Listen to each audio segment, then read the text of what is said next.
Ikhwan dan akhwat yang dirahmati Allah Subhanahu wa taala, setelah kita memahami makna ujub secara istilah, kita bisa paham perkataan Al-Jurjani tadi ketika dia menjelaskan tentang ujub, yaitu seorang merasa dia telah mencapai suatu kedudukan padahal dia tidak berhak untuk mendapatkannya. Demikianlah orang yang ujub, dia merasa dirinya berhasil tinggi karena kemampuan dia, padahal tidak. Padahal keberhasilan itu semata-mata dari Allah Subhanahu wa taala. Lagi pula kemampuan yang dia miliki, kecerdasan yang dia miliki, pengalaman yang dia lakukan, semuanya dari Allah Subhanahu wa taala.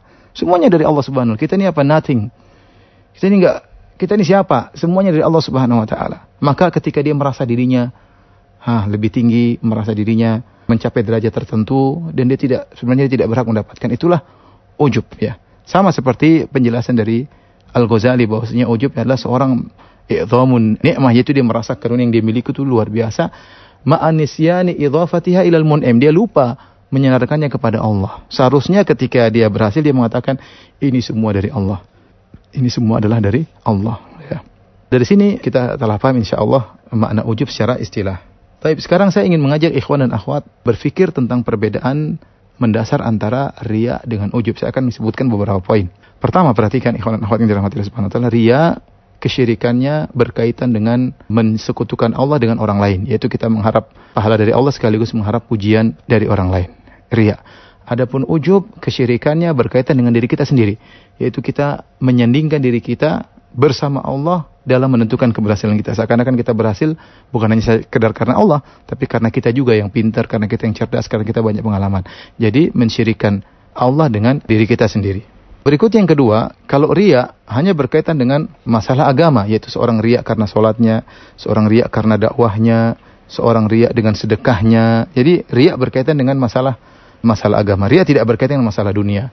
Kalau seorang kemudian persentase suatu proyeknya dalam ikut tender misalnya, nggak ada masalah dia tampakkan. Atau seorang bekerja kemudian dia tunjukkan kepada bosnya, saya telah melakukan demikian, itu bukan riya. Memang dia dituntut untuk menunjukkan keahliannya.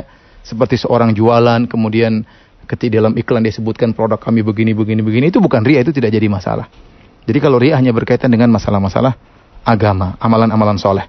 Adapun kalau ujub berkaitan dengan masalah dunia dan juga masalah agama. Ya, contoh tadi masalah agama, seorang ujub dengan dakwahnya, dia merasa dia berhasil dakwah karena kecerdasannya, karena orasinya, dia menyandarkan keberhasilan itu pada dirinya, seakan-akan karena dialah keberhasilan, padahal semuanya dari Allah Subhanahu wa taala. Ini berarti ujub dalam dakwah ya. Ujub dalam tulisan, misalnya dia bisa menulis karya-karya yang bagus, kemudian dia menyandarkan kepada kecerdasannya, buku-buku agama yang menarik, dia menyadar kepada agamanya, maka inilah ujub dalam urusan agama. Selain dalam urusan agama, ujub juga bisa dalam masalah dunia ya.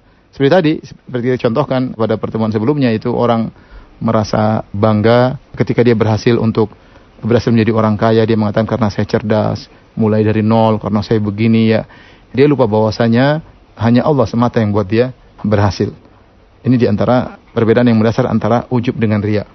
Perbedaan yang ketiga sebagai penekanan dan tambahan, kalau riya berkaitan dengan syirik dalam tauhid al-uluhiyah ya.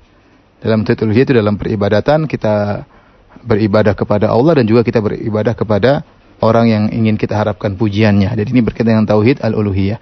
Adapun ujub berkaitan dengan tauhid ar-rububiyah dalam masalah isti'anah, yaitu kita tidak meyakini hanya Allah yang menolong kita, tapi kita menyatakan kita juga bersama Allah menentukan keberhasilan kita. Jadilah tiga perbedaan mendasar antara ujub dan riya. Taib, apakah ujub sama dengan sombong? Ujub adalah sarana untuk mengantarkan kepada kesombongan. Ibnu Qudamah rahimahullah berkata, "I'lam annal ujba yad'u ilal kibar, li'annahu ahadu asbabihi, fayatawalladu minal ujbi al-kibar." Kata Ibnu Qudamah, ketahuilah bahwasanya ujub itu mengantarkan kepada kibar, kepada kesombongan. Ya, karena ujub adalah salah satu sebab kesombongan. Sehingga ujub melahirkan kesombongan, ya. Jadi tidak semua orang ujub dia sombong. Benar, orang ujub itu dia merasa hebat, dia merasa tinggi, tapi belum tentu dia merendahkan orang lain. Ketika dia mulai merendahkan orang lain, itulah sombong. Makanya ketika Nabi SAW ditanya tentang al-kibr, kata Nabi SAW, al-kibr, kesombongan adalah gomtun nas, meremehkan orang lain, merendahkan orang lain. Oleh karenanya orang yang sombong bisa dipastikan dia ujub. Orang yang sombong dia pasti ujub, tapi orang ujub belum tentu sombong. Orang ujub belum tentu sombong, ya. Tetapi ujub mengantarkan kepada kesombongan.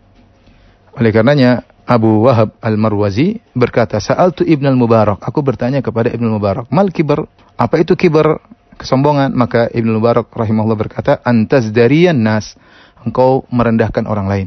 Fa sa'altuhu anil ujub, aku bertanya kepadanya tentang ujub. Maka antara anna indaka syai'an laisa inda ghairik, engkau melihat pada dirimu memiliki sesuatu yang tidak dimiliki oleh orang lain. Ya, ini namanya ujub. Jadi kita merasa kita hebat, tinggi, itu sudah ujub. Tetapi ketika kita mulai merendahkan orang lain, meremehkan orang lain, maka itulah ujub yang mengantarkan kepada kesombongan. Dan dua-duanya sangat berbahaya. Wallahu a'lam bishawab.